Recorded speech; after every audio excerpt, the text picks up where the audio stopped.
What drives you to do what you do?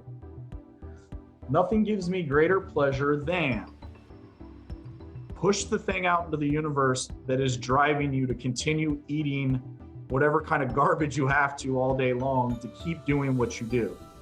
Okay. Now, a lot of people are like, for family and for like, that's still the wrong motivation. I want to know what it is for you, the feeling that you elicit, the emotion associated with your thought. That's what I'm trying to get at here. Okay.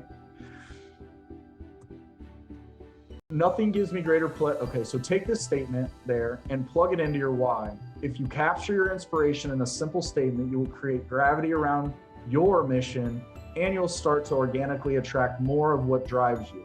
This is what we call starting at the beginning. Okay, so this is really important to what I do. Go back to the root cause. Start to sequence from that root cause, whatever it is. Now, root cause sounds negative, but it's actually a general statement. What's the root cause of your passion? What drives you? Okay. Does everybody understand what I'm trying to get at here? Does anybody want more illustration on the point, or did I overtalk it? I have a question, Mark.